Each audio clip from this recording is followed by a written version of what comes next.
सुबह के 5 बज चुके थे और ट्रेन बस कुछ ही देर में दिल्ली स्टेशन पर पहुंचने ही वाली थी। वीरेंद्र कब से अपने स्टेशन आने का इंतज़ार कर रहा था। थोड़ी ही देर में ट्रेन दिल्ली स्टेशन पर पहुंची। वीरेंद्र ट्रेन से उतरा और ऑटो लेकर सीधा अपने दोस्त के यहाँ पहुंच गया। दरअसल वीरेंद्र दिल्ली शहर में एक जॉब की तलाश में आया हुआ था।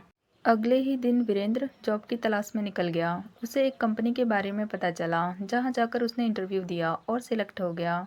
अगले दिन से ही उसकी ज्वाइनिंग थी। वीरेंद्र सुबह जल्दी उठा और जॉब पर जाने की तैयारी करने लगा। उसे जल्द ही जॉब पर निकलना था। जॉब पर जाने के लिए उसके पास अपना कोई साधन नहीं था, इसलिए उसने एक ऑटो लिया और अपनी कंपनी की तरफ निकल गया।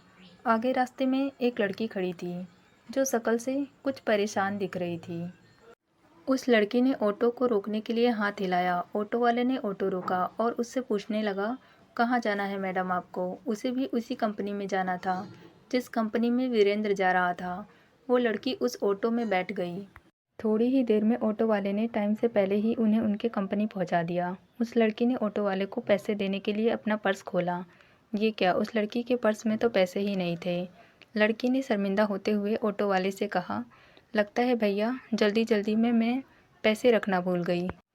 आप तो यहाँ से आते जाते रहते हो ना, आप फिर कभी मुझसे पैसे ले लेना। पर ऑटो वाला नहीं माना। तभी वीरेंद्र ने कहा, पैसे मैं दे देता हूँ, और अपने बटुए में से पैसे निकालकर उस ऑटो वाले को दे दिए। उस लड़की ने वीरेंद्र से थैंक्स बोला। वीरेंद्र ने मुस्कुराकर बोला, इसकी कोई ज़रूरत नहीं।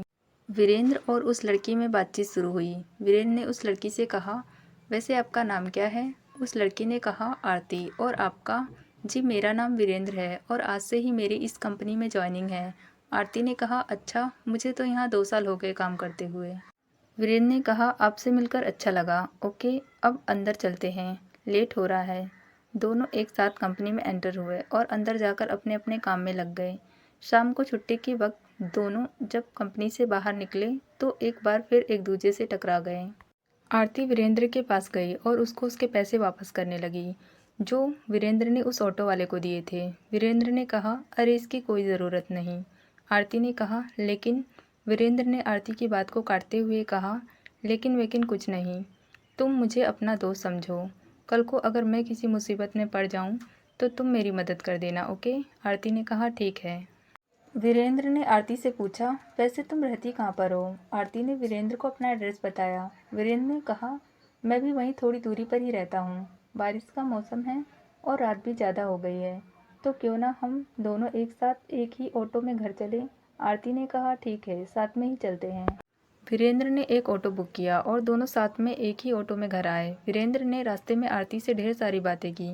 आरती को भी वीरेंद्र की बातें अच्छी लग रही थी। अब कंपनी में भी इनकी बातचीत हो जाया करती थी। अक्सर आरती अपने घर से वीरेंद्र के लिए लंच लाया करती थी।